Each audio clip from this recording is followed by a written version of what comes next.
Donc je voudrais remercier d'abord Catherine Laporte pour avoir organisé cette session et m'avoir invitée. Je suis vraiment très contente, de même que ma collègue avec qui j'ai préparé cette présentation, de participer à ce congrès qui est tout à fait intéressant. Et donc je vais vous parler des définitions, des concepts, des compétences psychosociales et notamment sous l'angle de la promotion de la santé mentale positive et de la prévention des troubles psychiques. Alors, tout d'abord, je traite de ce sujet. Définition de la prévention primaire et promotion de la santé mentale. Donc, c'est d'après les définitions de l'OMS de 2004-2005. Donc, la prévention primaire et la promotion de la santé mentale sont des domaines d'intervention qui visent d'une part à éviter les troubles psychiques, mais d'autre part à accroître la santé mentale positive. La santé mentale positive, c'est une autre dimension de la santé mentale. C'est celle qui sont les ressources psychiques de la personne, qui peuvent être soit très bien développées, soit insuffisamment développées. Et ces interventions, elles visent à agir sur les déterminants de la santé mentale, donc, comme toujours, augmenter les facteurs de protection et diminuer les facteurs de risque. Alors, en ce qui concerne les principaux facteurs associés à la santé mentale et qui impliquent les compétences psychosociales, je ne vais pas vous en faire toute une liste parce qu'elle est longue. Vous voyez qu'il y a un certain nombre de ressources bibliographiques là, qui sont citées et il y en a bien d'autres. Alors, il y a d'une part les facteurs de risque ou de protection de la santé mentale qui sont des compétences psychosociales. Par exemple, l'auto-évaluation positive, la capacité de résolution de problèmes, pour ce qui est du cognitif, les compétences émotionnelles, donc bonne gestion du stress, régulation des émotions, et à contrario, comme facteur de risque, l'impulsivité, etc. Les compétences sociales, donc des comportements prosociaux, à contrario, agressifs, la gestion des conflits. Par ailleurs, il y a des facteurs qui sont de risque ou de protection qui sont directement associés au CPS.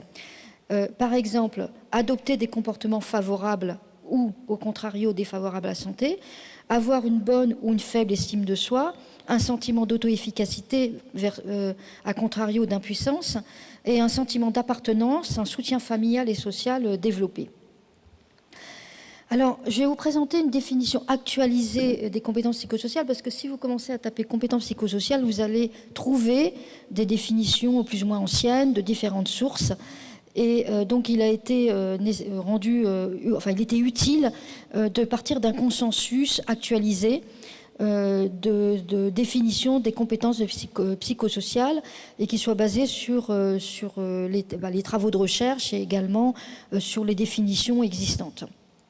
Donc, les compétences psychosociales elles constituent un ensemble cohérent et interrelié de capacités psychologiques de type cognitif, émotionnel et social. Et ces compétences permettent de maintenir un état de bien-être psychique, qui est en fait la définition de la santé mentale positive, de développer des interactions constructives, d'augmenter l'autonomisation et le pouvoir d'agir, ce qu'on appelle l'empowerment, et également de favoriser un fonctionnement et un développement optimal. Alors, la classification actualisée des compétences psychosociales qui est parue dans un référentiel publié par Santé publique France, qui s'est appuyé sur un comité d'appui thématique composé d'experts, eh bien, cette classification elle a été actualisée à partir donc, des classifications internationales existantes, OMS, CASEL, OCDE, mais il faut savoir qu'à chaque fois, elles ont un angle différent. Par exemple, l'OMS, ça va être côté santé publique, prévention. CASEL, ça va être plutôt éducation. OCDE, ça va être plutôt économique, c'est-à-dire l'individu adapté au contexte économique. Et donc c'est basé également sur les nombreux programmes probants faisant appel aux compétences psychosociales qui ont montré lesquelles étaient les plus importantes dans les différents programmes de prévention et de promotion de la santé. Également des modèles théoriques actuels.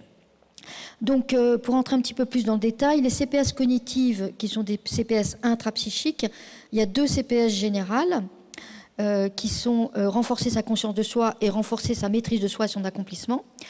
Les CPS émotionnels, également intrapsychiques, il y a 2 CPS générales qui sont renforcer sa conscience des émotions, réguler ses émotions et son stress.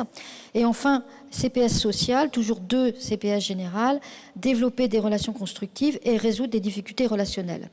Pour chacune des compétences générales, vous avez un certain nombre de compétences spécifiques à développer qui permettent de renforcer une compétence générale.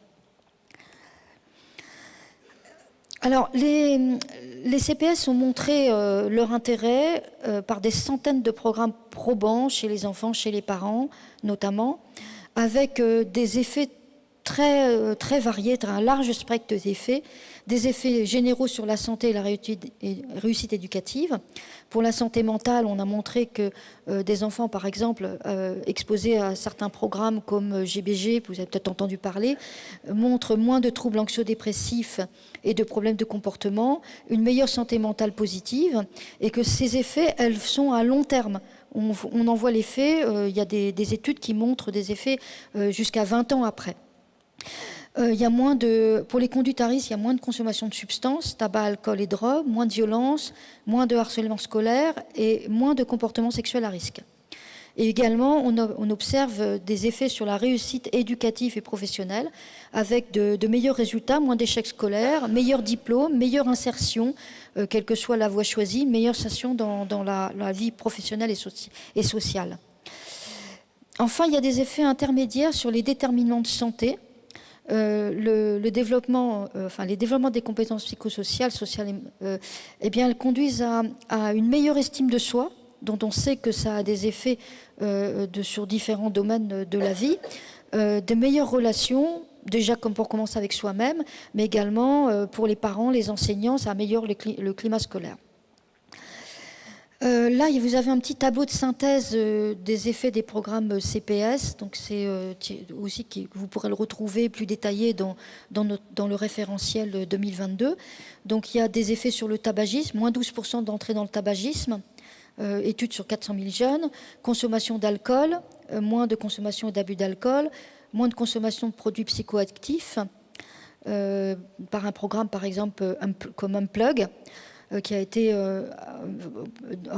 multi-évalué à l'international et évalué également en France, et qui a été mise en place dans un certain nombre de collèges dans, je pense, toutes les régions de France maintenant.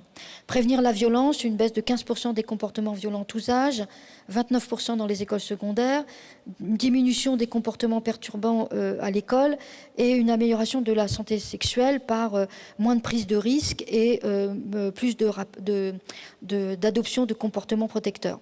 Et beaucoup d'effets sur la santé mentale, baisse de l'anxiété, du stress, diminution des idées suicidaires, meilleur contrôle de la colère, meilleure capacité de concentration, de résolution de problèmes, etc.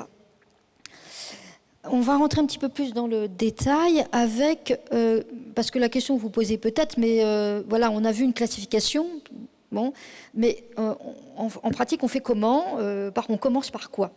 Donc, dans le référentiel opérationnel qui a été publié en 2025, le tome 1, et le tome 2 va être publié d'ici la fin de l'année, eh bien, on a défini 2 phases d'apprentissage. Une phase qui est un développement des capacités de compréhension et d'acceptation de l'expérience cognitive, émotionnelle et sociale, qui donc consiste à commencer par soi pour aller vers l'autre. Et en phase 2, le développement des capacités de régulation et d'accomplissement, toujours dans les domaines cognitifs, émotionnels et sociaux. Donc pour la phase 2, par exemple, vous avez en cognitif renforcer sa maîtrise de soi et son accomplissement, en émotionnel réguler ses émotions, son stress, et en social résoudre des difficultés relationnelles. Là, je vais vous montrer une modélisation qui permet d'aller un petit peu plus en profondeur. Et voilà, ce modèle, il a été présenté pour la première fois. Il a été développé par Béatrice Lambois. Il a été présenté pour la première fois il y a 1 mois. Donc, vous voyez, c'est tout récent. Donc, en fait, le lien avec la santé mentale, c'est l'état de bien-être psychique et avec la capacité d'agir de façon favorable pour soi et pour les autres. Donc ça implique de faire face au stress normal de la vie, de se réaliser, d'accomplir un travail productif et de contribuer à la vie de sa communauté. Pour cela, il y a le besoin de satisfaire ses besoins psychologiques. Et là, on va aller un petit peu sur les besoins psychologiques. Donc, un besoin psychologique, ça peut être défini ainsi. C'est en quelque sorte un nutriment psychologique qui est essentiel à l'adaptation, à l'intégrité et à la croissance de l'individu. Les besoins psychologiques sont vraiment inhérents à la personne et à son fonctionnement psychologique, et ils sont essentiels à son équilibre. c'est complètement, enfin, les besoins psychologiques sont vraiment différenciés des désirs et des envies, même si dans le langage courant, il y a souvent une confusion, enfin, l'un employé pour l'autre. Alors, les besoins psychologiques, ils sont de différents ordres. Hein. Il y a les besoins psychocorporels, bon, qui sont peut-être les plus connus, surtout que c'est à peu près la base de la pyramide de Maslow. Mais vous avez aussi des besoins comportementaux, besoins de liberté, de compétences, de réalisation, des besoins affectifs et relationnels, donc besoin d'affection, d'affiliation sociale, de reconnaissance, des besoins cognitifs, donc besoin de découverte, besoin de cohérence, besoin de transcendance. Savoir que la vie a un sens et se sentir relié, porté par quelque chose qui est positif et qui nous dépasse. Ça n'a pas de caractère particulièrement religieux, même si ça peut éventuellement en faire partie. Donc on continue sur ce modèle, une fois qu'on a défini ce qu'on entendait par besoin psychologique. Donc voilà, on rentre dans les compétences psychosociales. Vous avez donc la relation à ses émotions, la relation à soi, se réaliser par des actions qui sont engagées, donc qui ont un but, qui correspondent à nos valeurs et à nos buts, et la relation à l'autre. Vous voyez qu'au centre, donc dans les pavés bleus que vous commencez à voir apparaître, c'est le cognitif. Et en fait, il faut plutôt commencer par le cognitif. Donc, dans la base, c'est de questionner, d'enrichir son image de soi et d'accepter et de percevoir son expérience interne. Donc, c'est lié à un certain nombre de compétences psychosociales dont vous voyez les numéros, vous retrouverez ça dans le référentiel, à quelle compétence ça correspond. Et c'est à partir de cela que l'individu va être capable de renforcer aussi, enfin de comprendre et de percevoir ses émotions et d'être en capacité ainsi de les renforcer. Et il va être capable aussi de développer, de mieux communiquer de façon constructive et efficace, de développer des comportements prosociaux, d'être capable de résoudre des conflits de façon constructive et également de s'affirmer et de refuser quelque chose de façon constructive. Donc voilà, la base, c'est la relation à soi qui permet de percevoir son expérience et de connaître, d'identifier ses valeurs, ses buts. Et ainsi, parce que quelqu'un qui est par exemple en frustration par rapport à ses valeurs, eh bien, il aura du mal il étouffera peut-être ses émotions, il refusera l'expérience de ses émotions et il aura du coup du mal à les réguler. Donc on voit bien cette étape, elle est très importante. Alors je vais très rapidement, puisque ça a déjà été abordé par Catherine Laporte, sur l'instruction interministérielle 2022-2036 et pour lequel donc, Santé publique France est chargée d'apporter un appui scientifique et technique. Donc cette stratégie, elle n'a pas émergé comme ça à un moment donné parce qu'il y avait une volonté politique de faire quelque chose. En fait, derrière, en amont, il y a 40 ans de recherche, des centaines d'interventions CPS validées, donc qui ont montré leurs effets, une vingtaine d'années d'expérimentation et d'adaptation en France, des pratiques et des expertises françaises sur lesquelles on peut s'appuyer, et puis surtout 50 ans de recherche en psychologie, et notamment avec de grands progrès sur le domaine de la psychologie positive. Donc il y a eu aussi 6 plans de santé publique qui font appel au CPS. Et enfin, il y a eu les assises de la santé mentale en 2021 qui ont lancé cette question de mettre en place une stratégie CPS de développement des compétences psychosociales chez les enfants et les jeunes, qui s'est traduite par une instruction interministérielle parue en août 2022 et qui a impliqué 8 ministères signataires auxquels est venu se joindre le ministère de la Culture. Donc en fait, ça concerne tous les ministères, tous les secteurs dans lesquels il y a un contact avec les enfants et les jeunes. Cette instruction, donc voilà, vous la voyez rappelée ici. Donc vous avez les secteurs de l'éducation nationale, de la jeunesse et des sports, l'enseignement agricole, les enfants et jeunes sous protection, PJJ, ASE, l'enseignement supérieur et également le domaine de l'insertion professionnelle et de la formation professionnelle. Les objectifs de cette stratégie, donc la population ciblée, c'est les enfants et jeunes de 3 à 26 ans, et également les adultes en position d'éducation, les professionnels et les proches, parce que c'est eux qui vont être ceux qui vont aider les enfants et les jeunes à développer leur CPS. Il y a un objectif générationnel qui est de permettre à tous les enfants de développer leur CPS dès le plus jeune âge, pendant toute leur croissance et dans tous les milieux. Et avec une ambition que la génération 2037 soit la première à grandir dans un environnement continu de soutien au développement des CPS. Et comme vous avez vu, le ministère de la Santé est dans les ministères signataires impliqués et concernés par cette stratégie. avec des objectifs de résultats sur la santé mentale, sur le tabac, sur le climat scolaire et le bien-être et sur les résultats scolaires. Le cadre référentiel, les implications de la circulaire, c'est qu'on a un défi de passage à l'échelle, tout en maintenant la qualité des interventions. Parce que des expérimentations, il y en a eu plein qui ont montré leur efficacité, mais c'était toujours dans un périmètre géographique et temporel limité. Et le deuxième défi, c'est d'avoir, dans tous les milieux qui concernent les enfants et les jeunes, un environnement favorable au CPS.